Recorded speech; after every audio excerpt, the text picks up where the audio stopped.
रसिक हो, मी समीरा गुजर हॅलो मान्यवर या कार्यक्रमामध्ये तुम्हा सगळ्यांचं मनपूर्वक स्वागत करते. रसिक हो, चित्रपटगृहामध्ये समोरच्या पडद्यावरती आणि अशोक सराफ अशी अक्षरं झळकली की निश्चितच आपण खुर्च्यांमध्ये सरसावून बसतो. मग त्यांची ती भूमिका विनोदी ढंगाची असो, खलनायकी ढंगाची असो किंवा एखाद्या सर्वसामान्य तुमच्या आमच्यासारखी, पण त्यांची प्रत्येक भूमिका आपल्याला भरभरून आनंद देते आणि आपण नेहमीच थक्क होतो की इतकी वर्ष हा माणूस सातत्यानं आणि इतक्या वैविध्यपूर्ण पद्धतीनं आपलं मनोरंजन करतोय. हे कसं काय जमतं? आज त्याचं रहस्य त्यांच्याकडूनच जाणून घेऊया. आजचे आपले मान्यवर पाहुणे आहेत सुप्रसिद्ध अभिनेते माननीय श्री अशोक सराफ. अशोक मामा, या कार्यक्रमात तुमचं मनपूर्वक स्वागत. नमस्कार.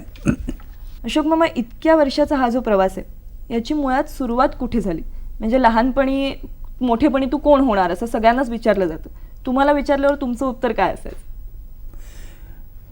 मला लहानपणी कोणी असं विचारलं नाही की मोठेपणी तू कोण होणार, काय व्हायचं आहे मीच लहानपणी ठरवलं होतं.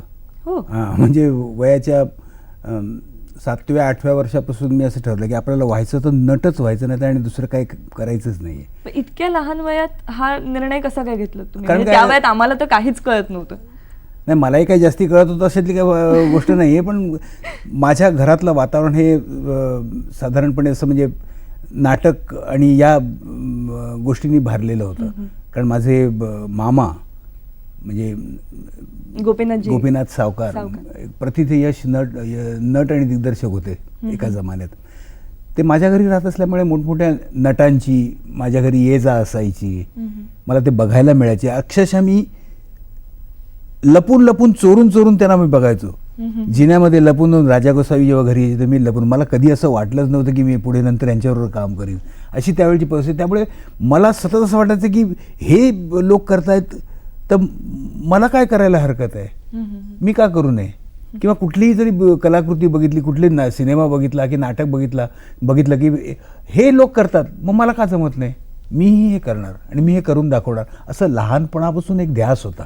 आणि तेव्हापासून मला वाटतं तुम्हाला जी शाबासकीची थाप आहे 7व्या 8व्या वर्षापासून तुम्ही बेस्ट ॲक्टरची. हो, मला जेव्हा मी पहिल्यांदा एक एकांकिका केली होती मी वयाच्या 8व्या वर्षी, आणि त्यावेळेला मला त्याच्यात बेस्ट ॲक्टर असं मिळालं होतं, मेडल मिळालं होतं, एक सिल्वर मेडल मिळालं होतं बेस्ट ॲक्टर. म्हणजे तेव्हा पहिली मुहूर्त मेढ रोवली गेली की मी काहीतरी करू शकतो हे मला त्यावेळेला जर असं जाणवलं. कारण जास्ती जाणवण्याची त्यावेळी पात्रताच नव्हती, पण जर असं जाणवलं की मी काहीतरी करू शकतो, आणि मग हळूहळू मग वाढतच गेलं.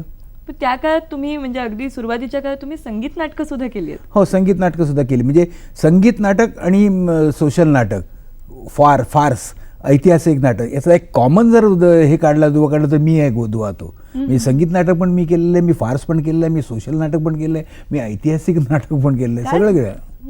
पण तो कसा अनुभव होता? म्हणजे चांगला होता. त्यावेळेचे एक दिग्गज नव्हते त्यांच्यावर मी काम केलं. मास्टर दत्ताराम सारखे लोक, ते परशुराम सामंत, मोठमोठ्या लोकांबरोबर मी कामं केलेली आहेत त्यावेळेला. आणि त्यावेळेला माझे रोल्स पण मी असे केले आहेत की संशय कल्लोळमध्ये मी फाल्गुनराव करायचो, भादव्या पण करायचो त्याच्यात. मी जेव्हा मानापमान केलं त्याच्यामध्ये मी लक्ष्मीधर करायचो. मृच्छकटी केलं त्याच्यात मी शकार केलेलं आहे. नंतर विद्यारण केलं त्याच्यात मी शिष्यवर केलेलं आहे. म्हणजे मोठमोठे कॅरेक्टर्स, जी कॉमेडीची कॉमेडीची कॅरेक्टर्स होते ते सगळे मी कॅरेक्टर्स केलेले आहे त्यावेळेला. आपण पहिला फोन घेऊया. किरण गव्हाणे बोलतायत. हॅलो. हा, नमस्कार. हॅलो. हा, बोला. किरण गव्हाणे बोलतोय अहमदनगरवरून. हा, बोला. माझा प्रश्न अशोकजींना असा होता की पहिला चित्रपट करताना आपल्याला कोणता अनुभव आला? बर, जरूर. आपण कारकिर्दीच्या सुरुवातीच्या काळाबद्दलच बोलतोय. तर नाटकातून हा चित्रपटातला प्रवास कसा घडला? नाटकातून म्हणजे मी तरी काही चित्रपटात जायचं असं मनात जरी होतं असं मी खास असा काही प्रयत्न केला नव्हता की जाण्यासाठी. माझं एकंदरीत नाटकामधलं स्टेजवरचं काम, याबद्दल लिहून येणारे रिपोर्ट्स किंवा कोणी पाहिलं त्याच्यावरून सजेस्ट करून करून करून असं मला सिनेमामध्ये घेतलेलं. आणि मी पहिले जे माझं पिक्चर केलं ते दोन्ही घरचा पाहुणा, गजाननराव जागीरदारांचं पहिलंच मी जे काम केलं ते एका मोठ्या दिग्गज माणसावर काम केलं.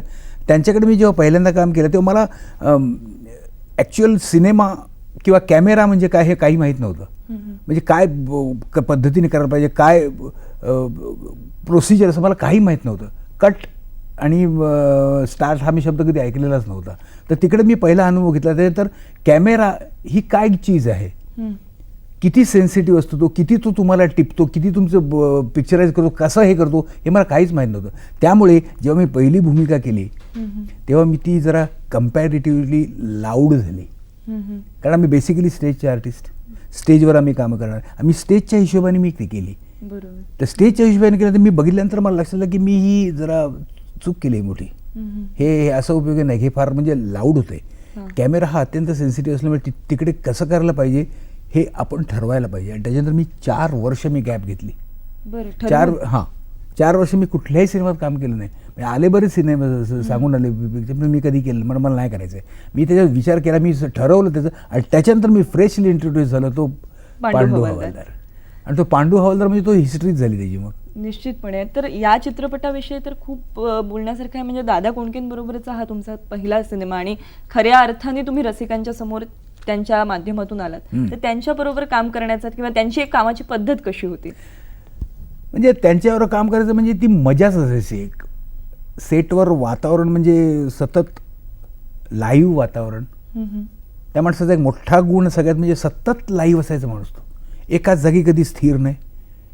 शेवटचा शब्द कुठल्याही कॉन्व्हर्सेशनमध्ये शेवटचा शब्द हा माझाच असला पाहिजे, हा त्यांचा विलक्षण अट्टहास. मुद्दामुनी नसेल पण नकळत हा अट्टहास त्यांची शेवटची. आणि त्यामुळे काय होतं, बसल्या बसल्या मला बरंच काही ऑब्झर्व करायला मिळालं.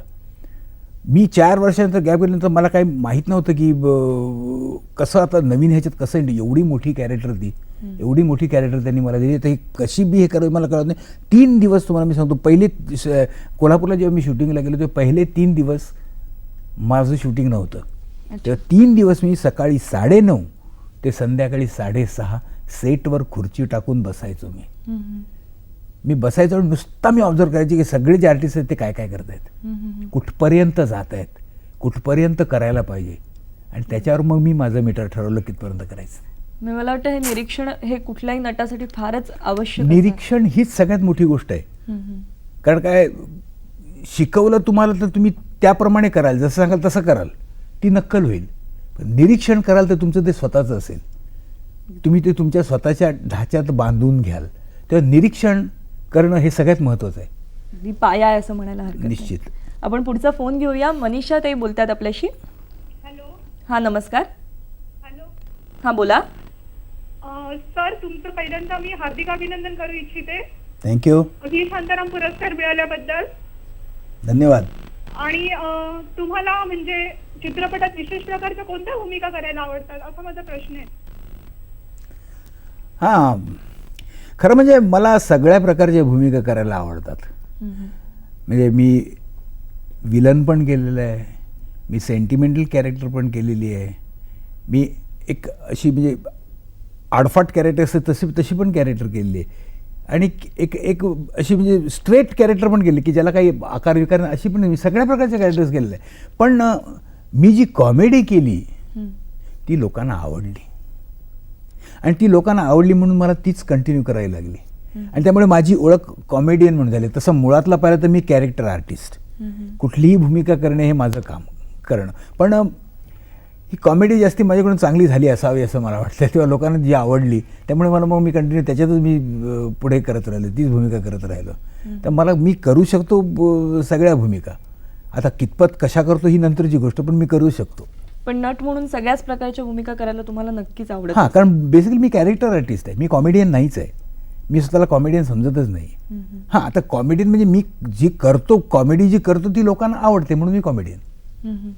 पण यामध्ये पण म्हणजे सतत प्रत्येक चित्रपटामध्ये जेव्हा तुमच्या एक काळ तर असा होता की सगळे तुमचे चित्रपट विनोदी ढंगाचे येत होते किंवा आजही, तर मग यामध्ये सातत्य आणि वैविध्य ह्या दोन्ही गोष्टी कशा काय तुम्ही सांभाळायच्या? काय बेसिकली काय येतं, या इंडस्ट्रीमध्ये मिळणं ही फार इझी गोष्ट आहे. तुम्हाला झटकन मिळतं. एखादं तुम्हाला चांगलं कॅरेक्टर मिळतं, तुम्हाला मिळून जातं. तुम्ही त्यात कमवता पण तुम्ही, त्यात नाव पण मिळवता, सगळं मिळवता, आजकालच्या पण भाषेत क्लिक पटकन होत आहे. होऊ शकता तुम्ही. पटकन होता तसं नाही, पण होऊ शकता. पण ते टिकवणं हे सगळ्यात महत्त्वाची गोष्ट आहे. आणि ते टिकवण्यासाठी तुम्हाला सातत्य तुमच्या भूमिकामध्ये हे राखावंच लागतं. तुम्हाला प्रत्येक कॅरेक्टरचा ह्या विचार करावाच लागतो. कारण आता ते म्हणजे मी जर कोणाकडे जर सांगितलं की मला काय सांगा किंवा मला स्क्रिप्ट हे वाचायला देतं, ते लोकांना थोडंसं वाटणं साहजिक आहे की हे असं काय, कधी त्यांना सवय नसते ना असल्या गोष्टींची. पण त्या सातत्य राखण्यासाठी मला ते करावंच लागतं. आणि ते करणं हे जरुरी आहे. मिळवणं सोपं, पण टिकवणं कठीण आहे. अगदी खरं आहे. आपण तुमच्या चित्रपटातली एक झलक पाहूया. पर ही जनावर हा, भिंतीवरची मेलेली आहेत. वय पर तुम्ही मारलीत? नाही, आमच्या पितामह, प्रपितामह, प्रपितामह यांनी मारली. जनावर आमच्या पुढे यायला घाबरतात. असू द्या असू द्या. असू द्या काय आहेत, असू द्या काय. बरं, पण तुम्ही काय करता वो? माशा मारतो, बंदुकी. 3 गोष्टी होतात. आमचा वेळ जातो, बंदुकीचा वापर होतो, आणि माशाही मरत नाही. चहा घेताय ना व? चहाची वेळ आहे, मासाहेब म्हणल्या. मासाहेब म्हणाल्या. मग नक्कीच चहाची वेळ असणार. म्हणजे प्रातःकाळी ओहोलटींची वेळ, 2 प्रहरी सरबताची वेळ. तू राहतेस कुठे? तुमच्या बंगल्याच्या मागच्या. बंगला. नोकरी गमवायची आहे का तुला? का? बंगला राजवाडा म्हणायचं. बंगल्यासारखा दिसत असला तरी राजवाडा म्हणायचं. मा साहेबांचा तसा आदेश आहे. आदेश म्हणजे? नवरी मिळे नवऱ्याला हा चित्रपट, आपण सगळ्या रसिकांनी हा चित्रपट खूप एन्जॉय केलेला आहे. तर या भूमिकेविषयी खास करून, आणि सचिनजींबरोबर तुम्ही अनेक चित्रपटातून काम केलं, तर त्याविषयी काही सांगा. सचिनबरोबर मी बरेच पिक्चर केले, आणि सचिनबरोबर चित्रपट करण्यामध्ये एक वेगळीच मजा आहे. कारण त्याला सर्व अंगाची बरोबर माहिती आहे, चित्रपटाच्या सर्व अंगाची. आणि त्याला मुळात म्हणजे आपण काय करतो हे कळतं.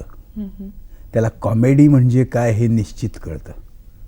त्यामुळे त्याच्याकडे काम करताना नेहमी मी रिलॅक्स्ड असतो की मला मेहनत करायची आहे, पण मी मेहनत केलेली बरोबर आहे की नाही काय आहे, मला जास्तीचे त्रास घ्यावा लागत नाही, मला ते लगेच त्याची पावती मिळते.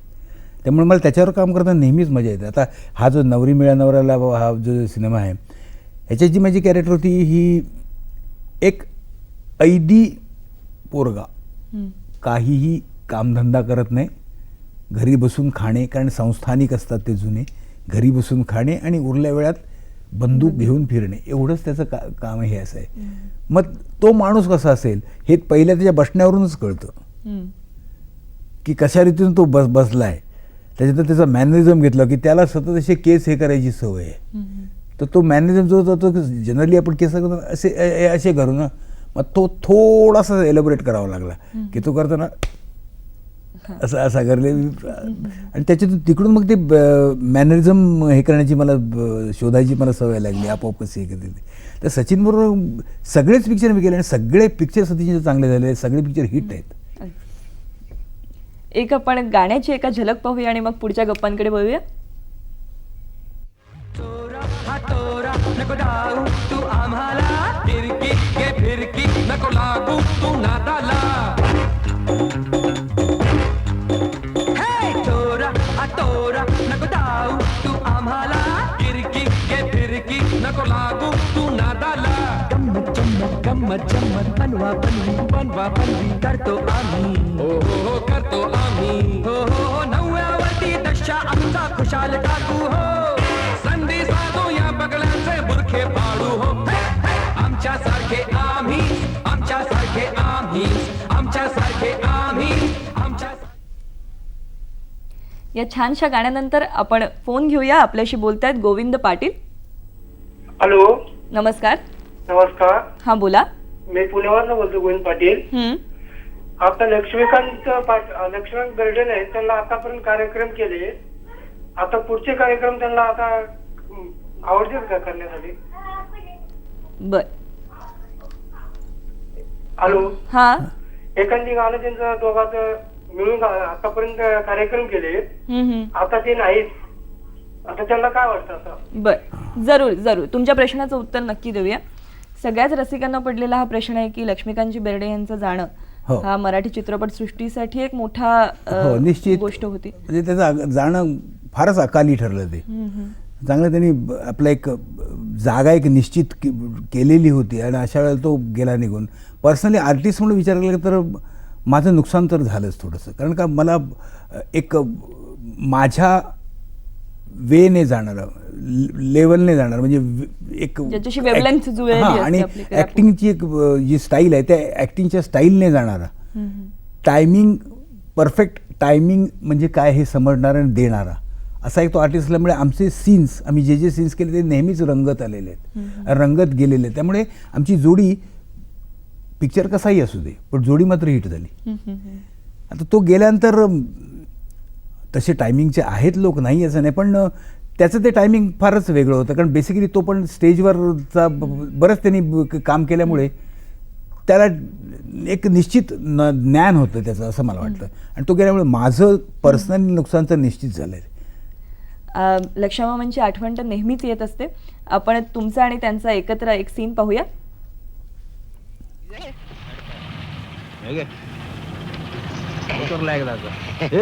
तुम्ही घरंदाज आहात, त्या साड्या वगैरे जरा सांभाळून वागा, समजलं? लोक तुम्हाला विचारणार नाहीत, आम्हाला विचारतील कसल्या बायका केल्या म्हणून. आता तुम्हीच पसंत केलं मग कशाला बोंबलताय? अरे दादा, काय रे? त्या लीलाबाईला तरी आपण किती दिवस फसवायचं रे, आणि हे सोंग किती दिवस टिकवायचं? अरे पण त्याला आता काही इलाज आहे का? आपल्याला जागेची निकड हे तर खरंय, आपण दुसरी जागा शोधतो हेही खरंय. अरे काढायला लागतील 2-4 महिने इथं. माझी काही धडकत नाही रे. असं हातपाय काढून चालायचं नाही. एक तर खरंय की आपण त्यांचं काही नुकसान करत नाही, हो. आपण त्यांना लुबाडीत नाही. म्हणजे ना, काही काळापुरतं आपल्याला नाटक करावं लागणार आहे. अरे पण आम्ही एक्झॅक्टली करायचं तरी काय? काही नाही, तुम्ही बायका म्हणून इथं वावरायचं. या सुधीरला नोकरी आहे, हो. आपण सरळ सांगायचं की ही सुधा बँकेत नोकरीला आहे. म्हणजे घराबाहेर पडताना तो सुधा म्हणून बाहेर पडेल आणि कुठेतरी कपडे बदलून सुधीर म्हणून नोकरीवर जाईल. मी माझ्या नोकरीची कटपट कशी काय करायची? अरे सगळ्यांनीच घराबाहेर पडून नाही भागायचं बाबा. घरातली करती सवरती बाई तू आहेस, तुला घर सांभाळावंच लागणार आहे. थोरली जाऊ बाई म्हणून तुला काहीतरी करावंच लागेल की नाही? म्हणजे साल्यानो तुम्ही सगळे घराच्या बाहेर आणि मी एकटाच घरात. जा ना बाबा, तू पण बाहेर जा. पण पार्वती म्हणून जा, पारू म्हणजे लोकांना संशय येणार नाही. अरे पण दादा, नो चर्चा, आता नो चर्चा. कधीही पाहावं आणि भरपेट हसावं असा हा चित्रपट आहे. आणि तुम्हालाच काय, आम्ही अजून बघितलं, अजूनही मी कधी लागलं तर मी परत बघतो. आणि असंच आमचं भरपूर मनोरंजन नुकत्याच झळकलेल्या नवरा माझा नवसाचा या चित्रपटाने केलं, जिथे पुन्हा सचिनजी आणि अशोक सराफजी यांची एकत्र हो, जोडी जवळजवळ आम्हाला सचिनने ते 12 वर्षांनी ते पिक्चर केलं असेल. म्हणजे एकत्र आम्ही परत 12 वर्षांनी एका पिक्चरमध्ये त्यांनी डिरेक्ट केलेले आणि त्याच्या पिक्चरमध्ये आम्ही 12 वर्षांनी काम केलं. आणि त्यातली जी कंडक्टरची तुमची भूमिका होती, तर खरंच कधी तुमची कंडक्टरशी गाठभेट होण्याचे प्रसंग असे कधी घडत असतील सध्या, मग हा कंडक्टर सापडला कुठे तुम्हाला? काय मी असा कुठल्या कंडक्टरला बघून ती भूमिका नाही ठरवली. मी जास्ती काय कुठली कॅरेक्टर बघून त्याप्रमाणे करण्यापेक्षा मी इमॅजिन करण्यावर जास्ती भर देतो. की आता कंडक्टर जो बसमध्ये कित्येक महिने नुसता वर्ष नुसता बसमध्ये ट्रॅव्हल करणारा, त्याला कितीतरीची माणसं भेटत असतील, कशा प्रकारची माणसं भेटत असतील, कुठल्या कुठल्या जातीची माणसं भेटत असतील, अशा वेळेला त्याची मानसिकता काय असू शकेल, तो कसा लोकांबरोबर बोलेल, त्याची बोलण्याची पद्धत काय असेल, त्याची बोलण्याची भाषा काय असेल, त्याचा बोलण्यामध्ये थोडा म्हणजे त्याप्रमाणे मी स्टडी केले की हा इतके लोक त्याला भेटलेले आहेत तर हा थोडासा ॲरोगंट असेल. ॲरोगंट का असेल? कारण लोकांनी त्याला सतवलेलं आहे, त्यामुळे तो थोडा ॲरोगंट असेल. तो याच्या प्रत्येक गोष्टीमध्ये विनोद करणार असेल, कुठेतरी रिलीफ शोधणार असेल त्याच्यामध्ये, आणि आडफाट ती कॅरेक्टर असेल त्याप्रमाणे त्याचं हे करून ग्राफ करून मी त्याप्रमाणे गेली ती भूमिका. फारच मजा येते आणि ती सगळा एकंदर तो चित्रपट हा खूपच छान अनुभव आहे. आपण पुढचा फोन घेऊया. गंगाधरजी आपल्याशी बोलतात. नमस्कार. नमस्कार. हा बोला. नमस्कार. अशोक सराफजींशी बोलण्याची मला संधी मिळाली. नमस्कार. हे मी माझं मोठं भाग्य समजतो. मराठी चित्रपट सृष्टीमधली ख्यातनाम दिवंगत अभिनेत्री रंजना यांच्यासोबत आपण बऱ्याच चित्रपटात एकत्र कामं केली आहेत, तर त्यांच्याबद्दल काही आठवणी जर आपण सांगितल्या तर फार बरं होईल. धन्यवाद. एक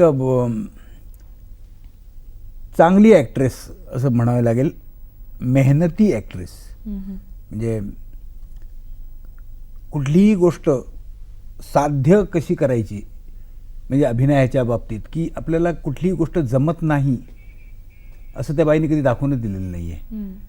जमत नाही म्हटल्यावर त्याचा पाठपुरावा करून ती साध्य करण्याची जी विलक्षण हातोटी ती खरंच वाखाणण्यासारखी. त्यामुळे ती सगळ्या तऱ्हेचे रोल तिने केलेत. मेहनत, कुठल्याही कॅरेक्टरच्या बाबतीत मेहनत घेण्याची तिची जी प्रवृत्ती होती ना, ही खरोखरच नेहमीच वाखाणण्यासारखी असेल आणि ते तिच्या प्रत्येक कॅरेक्टरमध्ये दिसते. निश्चितच अतिशय सुंदर काम त्यांचं आणि तुमचं एकत्र कामही ते टायमिंग बरोबर जमलं होतं की कॉमेडी तिने आयुष्यात कधी केलेली नव्हती, पण माझ्यावर हे काम करताना तिने मला सरळ सांगितलं होतं की मी कॉमेडी मी समोर बसून बघून तू काय करतोय हे बघून मी ठरवलं. म्हटलं अरे बाबा, म्हणजे हे सुद्धा करणं फार महत्वाचं. तुम्ही पुन्हा एकदा म्हणाल तसं निरीक्षण ही गोष्ट किती अवगत असावी लागते. तुमचं आणि त्यांचं एकत्र एक गाणं आपण पाहूया.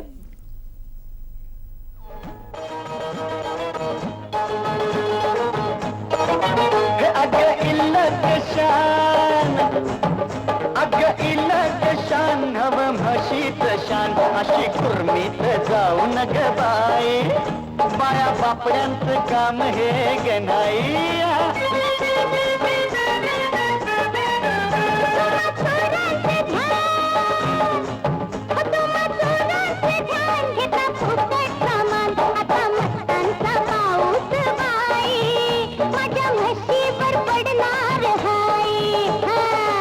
तुझा तो राग काय तुझा मोरा,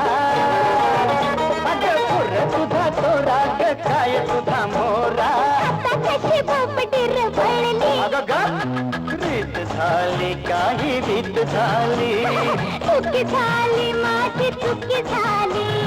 रीत झाली काही रीत झाली, चुकी झाली माझी चुकी झाली.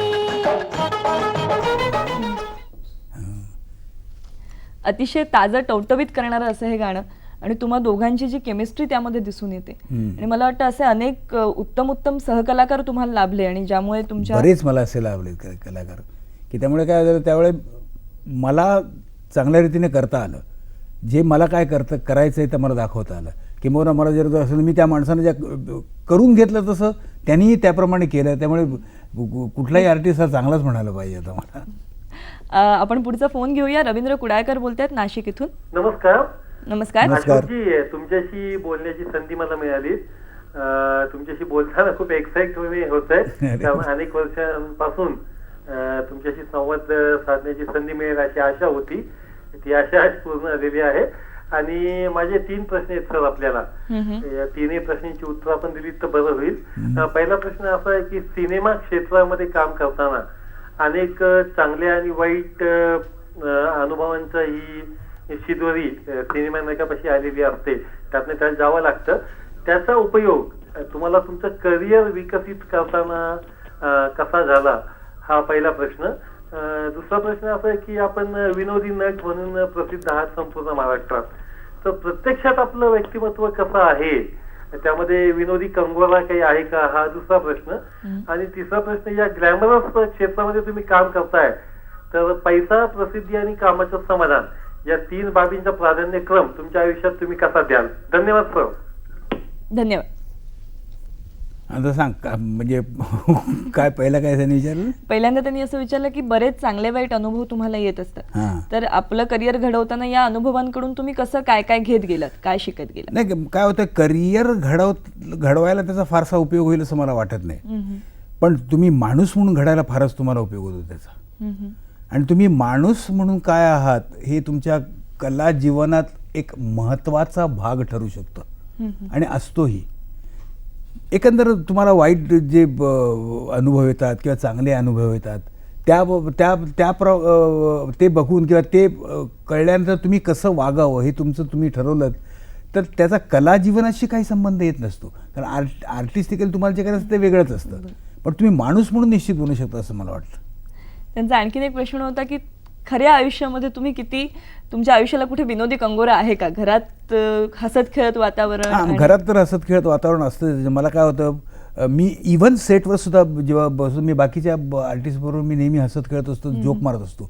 हा अनुभव मीही घेतलाय ते. मी सांगू शकते. तर त्याच्यात काय असतं, त्यात म्हणजे एक तर माझा तो स्वभाव आहे थोडासा, मला म्हणजे असं स्वस्त असं ढुड्याच्यासारखं बोलायला आवडत नाही. आणि दुसरी गोष्ट म्हणजे त्यातल्या त्यात माझी थोडी रिव्हिजन होत असते. जर मी विनोदी पिक्चर करत असेल आणि मी जर सिरियस वावरत असेल तर गोंधळ होईल सगळं. तर मला ते थोडंसं वातावरण लाईव्ह ठेवण्यासाठी मला असे सतत जोक्स मारावेच लागतात. आणि कुठेतरी तो तुमच्या मनोवृत्तीचा एक भाग असल्यामुळे मी ते मारू शकतो, असं आहे. तिसरा प्रश्न त्यांनी विचारला होता की पैसा, प्रसिद्धी आणि कामाचं समाधान यात प्रायोरिटी कशी ठरवाल, प्राधान्यक्रम काय असेल तुमचं? काय तुम्हाला प्रसिद्धी कधी मिळेल? जर तुम्ही कामाचं तुम्हाला समाधान मिळेल आणि चांगलं काम कराल तर तुम्हाला प्रसिद्धी मिळेल. आणि जर प्रसिद्धी कधी तुम्हाला मिळेल? प्रसिद्धी मिळाल्यानंतर काय तुम्हाला पैसा मिळेल. म्हणजे पैसा मिळायला प्रसिद्धी पाहिजे, कामाचं समाधान केलं तरी पैसा पण मिळणार, प्रसिद्धी पण मिळणार. मग सगळ्यात महत्त्वाचं काय ठरतं? कामाचं समाधान. आणि कामाचं समाधान हे जरी मी ह्याच्या दृष्टीने जरी सांगितलं की ग्राफ या दृष्टीने जरी सांगितलं तरी माझं पर्सनली विचारतं मला कामाचं समाधान हे नेहमीच झालेलं आहे. मी पैशाची कधी परवाच केलेली नाही. परवा आता करतोय पण पहिल्यांदा कधी केलीच नव्हती. आणि काय प्रसिद्धी ही तुम्ही जर चांगलं काम केलं तर प्रसिद्धी तुम्हाला आपोआपच मिळेल. का मिळणार नाही? मिळायलाच पाहिजे. आणि जर तुम्हाला प्रसिद्धी मिळेल तर तुम्हाला पैसा निश्चितच मिळेल. तेव्हा तुम्ही काय काम करता त्या कामावर तुम्हाला समाधान मानून घेणं किंवा जे काम आहे ते समाधानपूर्वक करणं हे तुमचं महत्त्वाचं काम ठरतं. त्यामुळे तुम्ही ते पहिल्यांदा करायला पाहिजे. आपण पुढचा फोन घेऊया. नागेशजी बोलतात उस्मानाबाद इथून. नमस्कार. नमस्कार अशोकजी. नमस्ते. मला असा प्रश्न विचारायचा होता की मराठी चित्रपटसृष्टी सोडली तर भारतातले जे वेस्ट वगैरे इतर चित्रपटसृष्टी आहेत तेथील कलाकार जेव्हा हिंदी चित्रपट सृष्टीत काम करायला येतात तेव्हा एक नायक म्हणून काम करायला येतात. पण जेव्हा मराठी चित्रपटातील कलाकार हिंदी चित्रपटात काम करायला जातो तो नायक म्हणून नाही, सहकलाकार वगैरे म्हणून जातो. तर हे असं का होतं? धन्यवाद. बरोबर आहे, प्रश्न त्यांचा बरोबर आहे. काय आहे, मराठीमध्ये हिरोला चेहराच नाही आहे. हिरोला काम आहे, हिरोला ॲक्टिंग आहे, हिरोला चेहरा नाही आहे. हिंदीमध्ये वेगळं आहे. हिंदीमध्ये चेहरा आहे, चेहरा बघतात पहिल्यांदा. कामाचं काय मी बोलत नाही, पण चेहरा हा महत्त्वाचा ठरतो. आणि तो मराठीमध्ये कुठल्याही आर्टिस्टला चेहरा कधीच नसल्यामुळे म्हणजे तुम्ही मराठी ऑडियन्सची वाखाणण्यासारखी गोष्टी की ते तुम्ही कसे दिसता हा कधी विचारच नाही करत. तुम्ही काय काम करता ते आम्हाला सांगा. तुम्ही तिकडे काय करता, तुम्ही आम्हाला किती खुश करू शकता, तुम्ही चांगलं करून दाखवू शकता हे आम्हाला दाखवा. तुम्ही आमचे हिरो. हा पूर्वापार आलेला नियम आहे. त्यामुळे असा अमुक एक चेहऱ्याचा माणूस पाहिजे असं मराठी चित्रपट सृष्टीत कधीच होत नाही. त्या बाबतीत आपला प्रेक्षक खूप सुजाण आहे, असं फारच सुजाण आहे. त्यांना कामाचं नेहमीच महत्त्व वाटत आलेलं आहे. तुम्ही काय करता हे महत्त्वाचं आहे. त्यामुळे हिंदीत तसं नाही, हिंदी त्याच्या उलट आहे. त्यामुळे काय होतं, या चेहऱ्याची माणसं तिकडे हिरो या कॅटेगरीत बसू शकत नाहीत. मग ती सेकंडरी ह्याच्यामध्येच बसतात. पण त्या सेकंडरी ह्याच्यामध्ये देखील आपल्या लोकांनी जागा अशी धरून ठेवलेल्या आहेत फर्स्ट क्लास वेगळी की काय बोलायची सोयच नाही. मराठी कलाकारांचा हिंदीमध्ये एक दरारा नक्कीच आहे आणि तो त्यांच्या कामामुळे निश्चितच दरार आहे. आणि त्यांना माहिती आहे की हा माणूस हा मराठी आणि हा बेसिकली चांगला ॲक्टर आहे असं त्यांनी गृहीत धरलेलंच असतं आणि ते बरोबरही असतं. तुमच्या बाबतीत हा हिंदीतला पहिला प्रवेश कसा घडला आणि त्यानंतरचा जो प्रवास होता त्यांनी तुम्हाला कसं समाधान किती दिलं? पहिला जो हिंदीमध्ये मी प्रवेश माझा झाला तो अमोल पालेकरमुळे झाला. मी पहिले जे पिक्चर केले ते दामाद, त्या दामाद पिक्चरचा हिरो होता अमोल पालेकर. आणि अमोल पालेकरने माझं नाव सजेस्ट केलं त्या कॅरेक्टरसाठी. त्यातली जी एका महाराष्ट्रीयन ह्याच्या माणसाची कॅरेक्टर होती ते की हा माणूस चांगला करू शकेल म्हणून त्यांनी माझं नाव सजेस्ट केलं आणि असा मी हिंदीमध्ये पहिल्यांदा आलो. म्हणजे जे नेहमी म्हटलं जातं की मराठी माणूस मराठी माणसाला खेचण्याचं काम करतो किंवा पुढे जाऊ देत नाही, ते त्यांनी एकदम खोटं ठरवलं. त्यांनी पहिल्यांदा माझं नाव हे करून मजेची गोष्ट म्हणजे ते माझं पहिलं पिक्चर ते सिल्वर ज्युबिली होतं. अच्छा. दामाद हे सिल्वर ज्युबिली पिक्चर आहे. आणि तिथून मग मी सुरू झालं, मी करायला लागलो. पण मला हिंदीमध्ये तेवढा इंटरेस्ट कधीच राहिला नाही. कधीच मी दाखवलाच नाही जास्ती इंटरेस्ट. मराठी माझं चांगलं होतं, लोक मला मराठीमध्ये मला काम करायचं समाधान मिळतंय, मी जे काम करतो ते लोकांना आवडतंय, तर मग मी कशा करता हिंदीच्या मागे जाऊ. तुम्ही कामाच्या समाधानाला महत्त्व दिल्यामुळे निश्चित. नेहमीच बरं तिकडे टायमाचं पण काही हे नसतो, हम्म, हम्म. काय पासपोर्टच नसतो टायमाचा काही. आपल्याकडे टायमाची किंमत जास्ती असते. नक्कीच. म्हणजे एक सवयच म्हणून म्हणा किंवा एका स्वभाव म्हणून म्हणा किंवा परवडत नाही म्हणून म्हणा, पण काम आपल्याकडे करायची एक प्रवृत्ती फास्ट असते करतात. तिकडे तसं काय नसतं. मग तिकडे वेळ घालवण्यापेक्षा इकडे काम केलेलं बरं ना. म्हणून मी हिंदी कधीतरी जेव्हा वेळ मिळेल तेव्हा मी हिंदी केलेलं आहे. हिंदीसाठी वेळ मी कधीच नाही काढला, वेगळा काढला नाही काढलं, कधीच नाही. आपण पुढचा फोन घेऊया. डॉक्टर अरुणा पाटील बोलतायत. नमस्कार. नमस्कार अशोक सराफ साहेब. नमस्ते. हा, मी नाशिकहून बोलते, डॉक्टर अरुणा पाटील. बोला. तर तुमच्या इतर विनोदी भूमिकांमुळे आमचं जगणं तर खूप सुसह्य झालं, पण अस्मिता चित्राचे जे 2 चित्रपट होते, चौकट राजा आणि कळत नकळत, त्यातल्या तुमच्या भूमिका खूपच अविस्मरणीय वाटतात आम्हाला. तर स्मिता तळवलकर यांच्याबरोबर काम करायचा अनुभव आणि त्यांच्या चित्रपटातले सगळे दिग्गज कलाकार यांच्याबरोबर जे विशेषतः ते बाल कलाकार, तर तो अनुभव तुमचा कसा होता त्याविषयी सांगा. धन्यवाद. धन्यवाद. आता यांनी म्हटलं की तुमच्यामुळे कामामुळे आमचं हे जीवन सुसह्य झालंय, याच्यासारखी बेस्ट कॉम्प्लिमेंट दुसरी असू शकत नाही. खरं. माझा तोच हेतू होता, माझं तेच नेहमी मागणं होतं की माझ्या कामामुळे लोकांना थोडं तरी जीवन सुसह्य व्हावं. त्यांचं झालं, निश्चित माझ्यासाठी फार आनंदाची गोष्ट आहे ही. मी कॉमेडीमध्ये काय असते, कॉमेडीचं कॅरेक्टर, आता कळत नकळत बोलायचं किंवा चौकट राजा बोलायचं, कॉमेडीमध्ये नुसती कॉमेडी केली तर ती एक कॉमेडियन म्हणून ती होते, पण त्या कॉमेडीला थोडीशी जर कारुण्याची किंवा माणुसकीची झाक जर दिली झाला तर ती कॅरेक्टर कुठल्या कुठे वर जाते. म्हणजे ते दोन्ही कॅरेक्टरमध्ये ते होतं. कळत नकळत मधली कॅरेक्टर पण ही म्हणजे डिवोटेड घरच्या माणसाच्या बद्दल जो मेन करता पोषे त्याची डिवोटेड कॅरेक्टर आणि त्याच्या सुखदुःखात सतत वावरणारी तीच गोष्ट दुसऱ्या कॅरेक्टरची होती. कॅरेक्टर्स वेगळ्या होत्या पण प्रवृत्ती सेम होती दोन्ही कॅरेक्टरची. त्यामुळे मला त्या दोन्ही कॅरेक्टर्सला फार आवडल्या आणि मी त्या मनापासून केलेल्या. त्यातला जो पॅथॉस होता किंवा त्यातला जो सिरियस भाग होता तो मी मनापासून केला. अशोक मामा, तुमचं अभिनंदन करायचं आहे ते यासाठी की व्ही शांताराम पुरस्काराने तुम्हाला नुकतंच सन्मानित करण्यात आलं. तर शांताराम बापूंबरोबर कधी काम करण्याचा अनुभव किंवा त्यांना भेटण्याचा योग कधी आला होता? नाही. हां, भेटण्याचा योग आला पण काम करण्याचा योग त्यांच्यावर कधी. त्यांच्या प्रोडक्शन हाऊसमध्ये? हां, त्यांच्या प्रोडक्शनमध्ये मी त्यांच्या बनवाबनवीमध्ये काम केले. नंतर बाळाचे बाप ब्रह्मचारी आहेत दुसऱ्यापैकी 2 पिक्चर मी केले त्यांच्यावर. पण त्यांच्या डिरेक्शनखाली काम करायचं मला कधी नाही, म्हणजे चान्सच नाही मिळाला. अर्थात हा माझा पर्सनल लॉस आहे, माझं दुर्दैव आहे की मला काम करायला मिळालं नाही त्यांच्याकडे.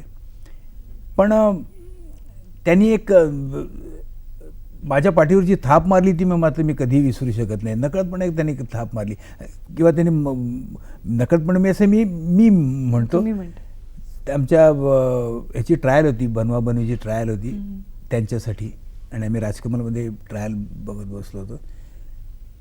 पिक्चर संपल्यानंतर, ट्रायल संपल्यानंतर ते बाहेर आले, आम्ही सगळेजण बाहेर आलो आर्टिस्ट. तर ते सुशांतला म्हणाले, बघ कॅरेक्टरायझेशन कसं करायचं असतं हे शिक जर ह्याच्याकडून. तेव्हा मला असं वाटलं अरे मी बरंच काहीतरी केलेलं दिसतंय. म्हणजे मी जे काय केलं ते मी सरळ म्हणजे पाहिजे त्या बरोबर रस्त्यावर केलेलं आहे असं मला कळलं. म्हणजे एवढी मोठी कॉम्प्लिमेंट म्हणजे खरंच. नक्कीच. आणि एका अशा माणसाकडून अशी पसंतीची पावती मिळणं हा कुणासाठी फारच आनंदाचा भाग असणार. आपण तुम्हाला जो पुरस्कार मिळाला त्या सोहळ्याची काही क्षणचित्र पाहूया.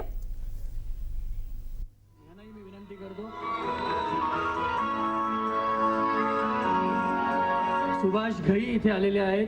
सुभाषजींना पण मी विनंती करतो की त्यांनी व्यासपीठावर यावं.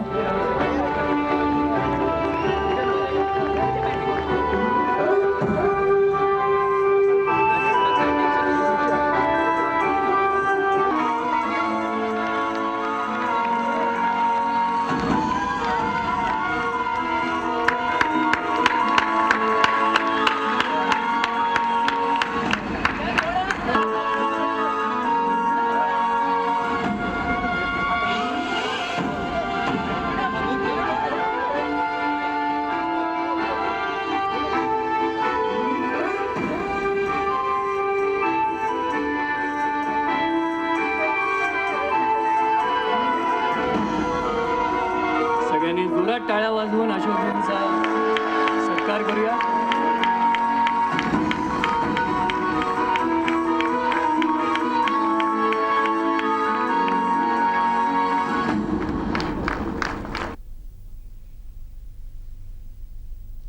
या पुरस्काराविषयी तुमच्याशी आणखीनही काही बोलायचं आहे, पण एक छोटासा मुलगा लाईनवरती तुमच्याशी बोलण्यासाठी वाट बघतोय, तर त्याच्याशी त्याचा फोन आधी घेऊया. आपल्याशी बोलतोय सिद्धेश तेंडुलकर. हा हॅलो. सिद्धेश. हा नमस्कार.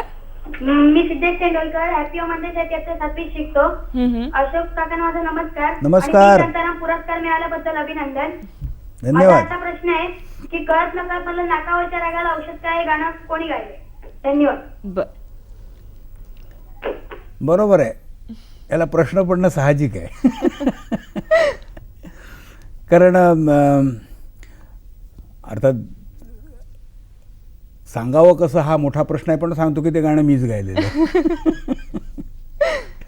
पण ते गाणं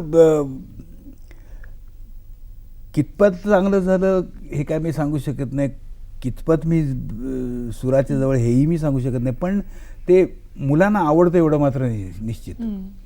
त्यामुळे ते मुलांना जर आवडत असेल आणि ह्यानं जर लक्षात राहत असेल की नाकावरच्या रागाला कुणी गायले, हा मी माझ्या त्यात विजय समजतो. आम्हाला एक झलक पाहायला मिळेल का गाण्याची? गाण्याची मग बघा ना, दाखवा ना. नाही मी प्रत्यक्ष लाईव्ह नको बऱ्यापैकी चाललंय, जरा राहू दे. पण हे गाणं गावं हा प्रस्ताव कुणाचा होता? हा प्रस्ताव आनंद मोडक. तो म्हणजे त्यांनी म्हणजे ठरवलंच होतं की नाही, मी ह्याच्याकडूनच गाऊन घेणार आहे गाणं. कारण त्या लोकांचं असं म्हणणं पडलं म्हणजे त्याचं, आणि की काय असतं त्या गाण्यामध्ये, ते गाणं म्हणजे काय गायकीचं गाणं नाही आहे ते, की त्या सुरा लागले पाहिजे काय हे असलं काही नाही, मुरक्या फिरका असं काही ते नाही. त्या गाण्यातल्या शब्दाचे शब्द आहेत त्याला एक्सप्रेशन मिळालं पाहिजे असं त्यांचं हे होता. आणि ते एक्सप्रेशन फक्त कुठला आर्टिस्ट असेल तोच देऊ शकतो. जरी गायकांनी जरी म्हटलं तरी त्याला ती अभिनयाची जाण मग हवी. जाण तरी देखील तो गायकीकडे जास्ती लक्ष देईल. त्याचे अर्थात त्यांचं बरोबरच आहे, पण सुरांकडे लक्ष जाईल. इकडे जास्त एक्सप्रेशन कसं असेल गाण्याचं, ते बोलण्याची लाडालाडात बोलण्याची किंवा चिडवण्याची ही जी असेल ती त्यात एक्सप्रेशन त्या माझ्याकडून त्याला मिळेल असं वाटलं, म्हणून आनंद मोडकने असं आग्रह धरला होता की नाही, की हे गाणं तर अशोकच गाणार. म्हटलं बघा बुवा, मला माहित नाही, पण मी प्रयत्न करतो. मी अतिशय यशस्वी एक्सप्रेशन फार छान आलं. अतिशय यशस्वी प्रयत्न असं म्हटलं पाहिजे. आणि इतक्या लहान मुलांना, आजच्याही पिढीतल्या मुलांना हा सिनेमा आता इतक्या वर्षानंतर अजून इतका ताजा वाटतो आणि ते गाणं आवडतं. हे मला वाटतं पावतीच आहे. तुम्हाला मिळालेल्या पुरस्काराविषयी एक प्रश्न विचारायचा आहे, तो असा की जीवन गौरव पुरस्कार हा कारकिर्दीच्या एका विशिष्ट टप्प्यात दिला जातो. असं असताना हा पुरस्कार स्वीकारताना तुम्ही त्या टप्प्याकडे कसं बघता? टप्पा म्हणजे काय म्हणायचं तुला? जीवनाचा एक टप्पा म्हणजे जरा म्हणजे वय वाढलेलं असेल तर नाही. तुमच्या कारकिर्दीने आम्हाला भरभरून दिलं, तुम्हालाही खूप समाधान दिलं, पण असं असताना हा जीवन गौरव पुरस्कार हा कॉमा असू नये आणि ते सगळं पुढे चालत राहावं. पण त्या लोकांनी यावेळेला केलेली गोष्ट फार एक चांगली केली गोष्ट आहे की हे जे ज्याचं हे चालू आहे, कारकीर्द चालू आहे, त्याच वेळेला त्यांनी दिलं, ही फार चांगली गोष्ट केली. त्यामुळे काय झालं, त्या कॅरेक्टरला महत्व आलं ना, की हे कॅरेक्टर या माणसाला दिलेलं आहे. काय असतं खरं म्हणजे ते कॅरेक्टर ते पहिल्यांदा मोठ्याने जे म्हणजे ज्येष्ठ लोकांना देत होते, तर त्याचं काय व्हायचं की ते ज्येष्ठ लोकांना दिलं, याच्या पलीकडे त्याचं काहीच व्हायचं नाही. पण आता ते लोकांना निश्चित कळलं की अरे व्ही शांताराम नावाचं अवॉर्ड पण आहे आणि ते दिलं जातं, हे लोकांना निश्चितपणे कळलं. त्यांनी फार चांगली गोष्ट केली. त्यांनी वयोमर्यादा ठेवली नाही त्याच्यात. हे फार चांगली हे म्हणजे पहिल्यांदाच हे अशा पद्धतीने इतक्या म्हणजे ज्याला आपण म्हणतो की फर्स्ट इनिंग सेकंड इनिंग असा जर विचार केला तर खास करून सेकंड इनिंग मध्ये किंवा आता यांचं करिअर जिथे संपुष्टात येतंय किंवा आता हळूहळू काम करणं कमी होणार अशा वेळेस दिला जातो हा पुरस्कार. त्यांनी एकंदर कारकिर्दीचा केलं, पण इकडे माझं कारकीर्द चालू असताना त्यांनी दिलं, म्हणजे माझ्या दृष्टीने फार मोठी गोष्ट आहे. मला वाटतं हा खऱ्या अर्थाने सन्मान, मोठा सन्मान आहे. कायचा म्हणजे केवढा मोठा सन्मान आहे खरं म्हणजे. आणि दुसरा गोष्ट म्हणजे मी आतापर्यंत जे कॅरेक्टर्स केले होते त्या जवळजवळ मला आता गव्हर्नमेंटचे म्हणायचे, म्हणजे महाराष्ट्र शासनाची मला 11 अवॉर्ड्स मिळाली. 11 अवॉर्ड्समध्ये मला मिळालं ते सगळे इंडिव्हिज्युअल ॲक्टिंगबद्दल मिळते. अमुक अमुक कॅरेक्टर फार छान केली म्हणून हे, अमुक छान केली म्हणून ते काय अवॉर्डाचं मिळालं. पण हे मला जे कॅरेक्टर मला सगळ्या कॅरेक्टर्सचं मिळून मिळालेलं आहे. त्यामुळे मला जास्ती महत्त्वाचं आहे ते. आणि मला वाटतं काम करण्याचा हुरूप जो वाढणं, कारण ही रसिकांची पावती आहे शासनाच्या वतीने आलेली. माझ्या नशिबाने रसिकाची पावती मला पहिल्यापासून मिळत आली, त्यामुळे माझा हुरूप नेहमीच वाढवत ठेवलेला आहे त्या लोकांनी. आपण पण ते घ्या आणखी ॲडिशन. आपण पुढचा फोन घेऊया. नमस्कार, महेंद्र कारंडे बोलतायत, बोला. हॅलो. हा नमस्कार. नमस्कार. मला अतुल सरांबद्दल अभिनंदन करायचं विचार करायचं दिल्याबद्दल. थँक्यू. तर माझा एक प्रश्न असा आहे की तुम्ही पिक्चर सृष्टीमध्ये एवढं वर्ष काम करीत आहात आणि आता काम करीत असताना एवढ्या वर्षात तुमच्या मनामध्ये काय वाटत नाही तुम्हाला की पिक्चर प्रोड्यूस करावं, डायरेक्टर करावं, लेखन करावं किंवा गीतकार राहावं असं तुम्हाला वाटलं नाही का? म्हणजे यापुढे तुम्ही करणार का ते सांगा, म्हणजे आम्हाला आनंद होईल. बर, धन्यवाद. अभिनयाखेरीज इतर रंगांकडे वळावं असं कधी वाटतं? त्यांचं म्हणणं असं आहे की मी पिक्चर प्रोड्यूस करणं करत का नाही किंवा डायरेक्ट करत का नाही. काय मी डायरेक्शन करणं किंवा प्रोड्यूस करणं हे हा मी फुल टाईम जॉब समजतो. मी असं नाही समजत की मी इकडे काम करत असताना तिकडे मी डायरेक्शन करायचं आहे. खोटी गोष्ट आहे, तसं होत नाही. इकडे मी काम करत असताना मला एका कॅरेक्टर, माझ्या इंडिव्हिज्युअल कॅरेक्टरबद्दल मी विचार करत असतो, पण मी जर डायरेक्शन करत असेल तर मला सगळ्यांच्या कॅरेक्टरचा विचार करायला पाहिजे आणि त्यासाठी मला वेळ काढायला पाहिजे. आणि जर तो वेळ नसेल मिळत तर मी काही करण्यात अर्थ नाही. मी आलो होतो माझ्या डोक्यात प्रोड्यूस करण्याचं हे, पण मी ती आयडिया कॅन्सल केली. म्हटलं नाही, इतक्यात काय जाय हे बरोबर नाही. कारण काय मी पूर्ण जर लक्ष देऊ नाही शकलो तर काय उपयोग नाही करण्यामध्ये. डिवोशन ही सगळ्यात महत्त्वाची गोष्ट आहे. तुम्ही काय करता त्याच्याकडे तुमची लगन त्यातली जास्त इम्पॉर्टंट असल्यामुळे मी ते नेहमीच टाळत आलेलं आहे. आता बघू नंतर जर कधी डायरेक्शन करायचं. कारण काय कुठल्याही नटाची पुढची पायरी हे दिग्दर्शन असली पाहिजे ना, असते. पण ते बघू पुढे कधीतरी केलं तर. आम्हा सगळ्या रसिकांची जरूर इच्छा असेल की असा योग यावा आणि तुम्ही दिग्दर्शित केलेला, तुम्ही निर्माण केलेला चित्रपट आम्हाला पाहण्याची संधी मिळावी. तुम्ही इतक्या सगळ्या लोकांबरोबर काम करत होतात. तुम्ही जसं मगाशी म्हणालात की राजा गोसावींना तुम्ही अगदी लहानपणी तुमच्या घरात येता जाताना पाहिलं होतं. त्यांच्याबरोबर काम करण्याचा अनुभव कसा होता? फारच छान. म्हणजे काय, मी त्यावेळेला लहानपणी जेव्हा ते आमच्या घरी यायचे, माझ्या मामांकडे यायचे, तेव्हा आम्ही त्यांना लपून लपून बघायचो. जिन्यात असे लपून आम्ही बघायचो, कारण आम्हाला घरात थांबायला द्यायचे नाहीत मामा त्यावेळेला. आणि तेव्हाचे सुपरस्टार म्हणजे काय विचारायला नको, कशी फरकॅप पांढरी घातलेली, हातामध्ये अशी सिगरेट बरकलीची आणि असे अरे बघत बसायचे आम्ही त्यांच्याकडे. माझ्या आयुष्यात कधी असं मला वाटलं नव्हतं की मी यांच्यावर काम करीन. आणि मी काम करताना म्हटलं अरे यार आलं, जे होतं मनात ते झालं अगदी.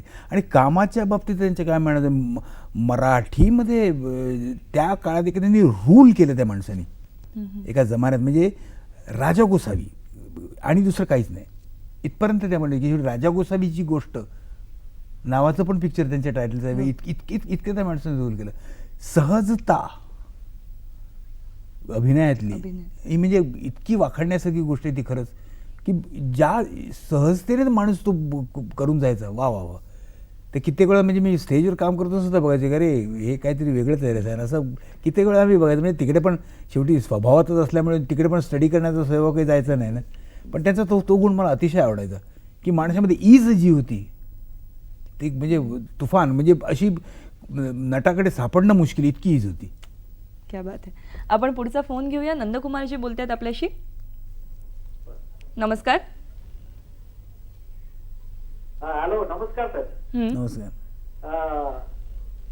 आपण म्हणजे माझे फार आवडते ऍक्टर आहात. आपण पिक्चर मध्ये नेहमी चांगल्या प्रकारे मिशा ठेवतात लांब लांब, आणि आता काय मिशा नाहीत. हा प्रश्न मला आपणाला विचारायचा होता. बरं, धन्यवाद. ते काय, मी पूर्वी मिशा होत्या माझ्या पण सकाळी लवकर बाहेर पडायला लागतं. 9 वाजता पोचायला लागतं. टायमाच्या बाबतीत तसा मी फार हे असल्यामुळे मी 9 वाजता पोचायचं म्हटलं, मग ते मिशा कोरत कोण बसणार, काढून टाकलं एकदा. बरं, दुसरं काय होतं की मिशा मला दरवेळेला वेगळ्या प्रकारच्या लावाव्या लागतात, कधी मोठी कधी लहान अशी. मग मी ओरिजिनल ठेवण्यात काय अर्थ आहे, म्हणून काढून टाकले. टाइम सेव्हिंग हां, बघायलाच पाहिजे ना. अशोकजी, आम्ही आता कल्पनाही करू शकत नाही की तुमच्यासारखा स्टार कधी एकेकाळी बँकेत नोकरी करत होता, डबा घेऊन नोकरीवर जात होता. तर त्या काळचे दिवस आठवतात का? काय वाटतं त्या नाही, दिवसात? तुम्ही विश्वास ठेवू शकत नाही, मी विश्वास ठेवू शकत नाही अजून की 10 वर्ष मी नोकरी करत होतो म्हणजे कमाल झाली, केवढी वर्ष नोकरी केली मी. बरं, डबा घेऊन जात नव्हतो मी, नाहीतर लोकांना डबेवाला म्हणून होता का, तसं नाही, डब्या जात होतो मी नोकरी. पण ते काय झालं, मला नोकरी जी मिळाली ती सुद्धा मला पाहिजे तशीच नोकरी मिळाली.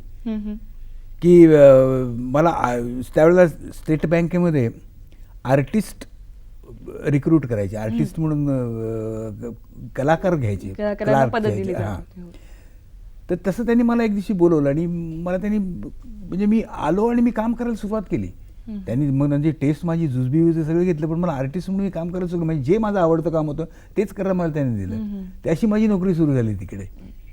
आणि नंतर मग माझ्या 10 वर्षाच्या करिअरमध्ये मला इतकी हेल्प केली त्या लोकांनी तिकडच्या की काही विचारायची सोय नाही. त्याच्यामुळे मी पूर्ण उभा राहू शकलो. आपण पुढचा फोन घेऊया. डॉक्टर नीना पाटील बोलतायत आपल्याशी. हॅलो. हा, नमस्कार. हा, नमस्कार. मी अशोक सराफांची जबरदस्त फॅन आहे आणि आपण आतापर्यंत आपण विनोदी ढंगाच्या आणि खलनायिके स्वरूपाच्या आपण भूमिका केलेल्या आहेत. तर या 2 भूमिकेंपैकी आपल्याला जास्त कोणती प्रकारची भूमिका करताना जास्त आनंद वाटला? आणि दुसरा माझा प्रश्न असा आहे की या व्यतिरिक्त अजून नट म्हणून आपल्याला किंवा कलाकार म्हणून आपल्याला अजून कोणत्या स्वरूपाची भूमिका करायची राहून गेली आहे किंवा करावीशी वाटेल असं आपल्याला वाटते? धन्यवाद. काय, मी विनोदी भूमिका केल्या आणि विलनच्या पण भूमिका केल्या, पण मला दोन्ही भूमिका करताना मला आनंद झाला. कारण का, विनोदी करण्यामध्ये जेवढे एफर्ट्स आहेत तेवढेच सिरियस करण्यामध्ये पण एफर्ट्स तेवढेच आहेत. जर तुम्हाला पर्सनल तुम्ही वाटून घ्यायचे असतील एफर्ट्स तर ते तेवढेच आहेत. तर तो काही फरक नाही. त्याशिवाय मी सेंटिमेंटल कॅरेक्टर्स पण केलेले आहेत. आपली माणसामधली म्हणजे कॅरेक्टर थ्रूआउट कुठेही कॉमेडीचा वास नसलेली होती, एकदम सिरियस होती ती कॅरेक्टर. त्यामुळे मला तसं काही हे करताना आवडतं का ते करताना हा प्रश्नच येत नाही. कलाकार म्हणून सगळ्याच गोष्टी तुम्हाला समाधान देणार. बरं, पुढे काय त्यांनी विचारलं होतं? त्यांनी विचारलं होतं की कलाकार म्हणून तुम्ही ह्या ज्या गोष्टी करता, तर तुम्हाला असं वाटतं का की एखादी भूमिका करायची राहून गेली? काय जीवनाचं आहे की कुठल्याही माणसाच्या जीवनाचे विविध पैलू आहेत, वेगवेगळे पैलू आहेत. ते सगळेच पैलू अजून मी कुठे दाखवलेत? मी असंच दावा करू शकत नाही. मी एक विलन केला आहे, मी कॉमेडी केली आहे, मी एक सेंटिमेंटल, पण अजूनही अशी कॅरेक्टर्स कितीतरी असतील जगामध्ये की त्या मी केलेले नाही आहेत, मी करू शकलेलो नाही. ते करायची सगळी इच्छा तर आहे, बघू कधी करता येतील ते, पण करायचे तर वाटतातच. तुम्ही रंगवलेल्या एका खलनायकाची थोडीशी झलक पाहूया.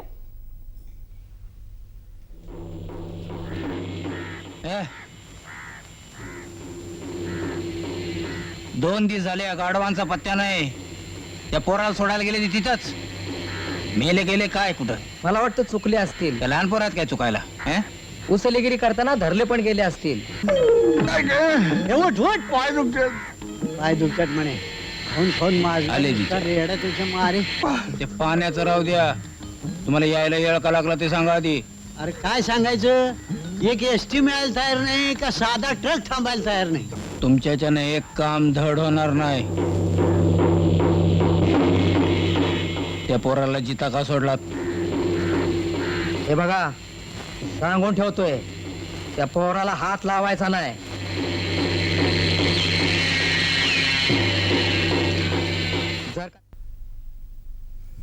काय विलनचे निरनिराळे प्रकार असतात. काही कॉमेडी विलन असतात, काही सिरियस, काही दगडाच्या काळचा जे पण असतात, टोटल ब्लॅक असतात विलन. त्यातली कॅरेक्टर होती टोटल, म्हणजे त्याच्या चेहऱ्यावरची रेच सुद्धा हलत नाही, त्याच्या डोळ्यामध्ये विखार असा भरलेला असतो, अशा टाईपची कॅरेक्टर होती. तुमच्या आणखीन एका चित्रपटाचा आवर्जून उल्लेख करावा असं वाटतो, म्हणजे भस्म, की अतिशय वेगळ्या पद्धतीतला चित्रपट होता आणि जी माणसं कदाचित आपण कधीच पाहिलेली नसतात अशा पद्धतीची माणसं तुम्ही रंगवत होतात.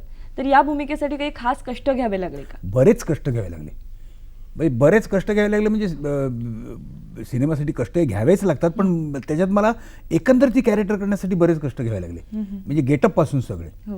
पहिल्यांदा जेव्हा मला ती पुरुषोत्तम बेर्डेने जेव्हा मला ती हे सांगितली आयडिया की हे मी पिक्चर करतो कसं वाटतं म्हणून मला ते वाचायला दिले का ते मी ती कॅरेक्टर पहिलं वाचल्यानंतरच मी म्हटलं अरे मी करतो.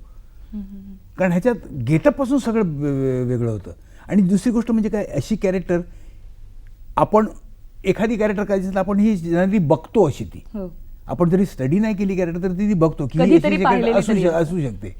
पण ही जी कॅरेक्टर आहे ही कॅरेक्टर कधी बघण्याचा चान्सच नाही, कुठे दिसणारच नाही, बघायलाच मिळत नाही. बरं, ही अशा प्रकारची कॅरेक्टर असते ही कॅरेक्टर केल्यानंतर मला नंतर लक्षात आलं की अशा कॅरेक्टर्स मी बघितल्या होत्या कधीतरी, ज्या म्हणजे जटा वाढलेल्या राखेल्याच्या म्हणजे ॲक्च्युअल म्हणजे मसण जोग्याची कॅरेक्टर, जी कॅरेक्टर बाहेर ज्या समाजामध्ये तुम्हाला वावरताना दिसणार नाही अशी ती कॅरेक्टर होती. म्हणजे त्याच्यामध्ये इमॅजिन करण्याचा भाग जास्ती आला की ही कॅरेक्टर करण्यामध्ये काय काय करावं लागेल, काय काय त्याची हे असेल, कसा वागत असेल तो, कुठल्या दृष्टीने हे करत असेल, जीवनात जगण्यासाठी तिची काय काय धडपड असेल, हा सगळा इमॅजिन करायची गोष्ट झाली. बरं, दुसरी गोष्ट त्याच्यासाठी जो गेटअप होता, गेटअप हा जवळजवळ तुम्हाला सांगतो मी 1 किलो वजनाचा असेल. ते सगळ्या दाड्या हे झालेले, विग सगळ्या चुरनळ्या असेल ते सगळे हे झालं आणि आतून त्या लोखंडी पट्ट्या तो मी सकाळी जो 8 वाजता लावायचो तो दुसऱ्या दिवशी सकाळी 5 वाजेपर्यंत लावायचा. अरे बापरे. बरं, त्याच्यात काय होतं ते लावल्यानंतर हलता पण यायचं नाही. खऱ्या अर्थाने एका नटाला किती मेहनत कुठल्याही भूमिकेसाठी घ्यावी, सॉलिड मेहनत घेतली त्यासाठी. पण माझी त्याच्यात बिलकुल एक नाही, कारण मला ते करायलाच पाहिजे होतं. आणि कारण मी एवढी जर चांगली भूमिका करतो मला ते करणं भागच होतं. आणि मी ते त्याकरता मी केलं, मी जरा देखील कुरकुर न करता मी सगळं केलं. ते मी नुसता असा बसून राहिलेलो आहे मी तासन तास. अशोक मामा, आज तुम्ही खास वेळ काढून आमच्याशी गप्पा मारण्यासाठी इथे आलात त्याबद्दल मनपूर्वक आभारी आहोत. आणि पुन्हा एकदा सह्याद्री वाहिनीच्या वतीने तुम्हाला मिळालेल्या पुरस्कारासाठी अभिनंदन करते आणि या पुढच्या तुमच्या कारकिर्दीला मनपूर्वक शुभेच्छा. तुमच्या अशाच सुंदर सुंदर भूमिका आम्हाला पाहायला मिळाव्यात आणि तुम्ही असंच आमचं रंजन करावं एवढीच अपेक्षा आहे. नमस्कार. तुम्ही आज मला इथं बोलवलं त्याबद्दल मी तुमचे आभार मानतो. धन्यवाद. नमस्कार. रसिक हो, आपली भेट होणार आहे पुढच्या मंगळवारी पुढच्या हॅलो मान्यवरच्या भागामध्ये. आणि आता जाता जाता ऐकूया एक छान गाणं. स्वप्नात येऊन कानात सांगशील का, मनान माझ्या हेरलाय पैसा यार माझा होशील का, मनान माझ्या हेरलाय पैसा यार माझा होशील का. मी प्रोफेसर चांगला असा लांब लांब डिग्री वाला, मी प्रोफेसर चांगला असा लांब लांब डिग्री वाला. असं बावळट यार मला नको ग बाई, किती गं असं बावळट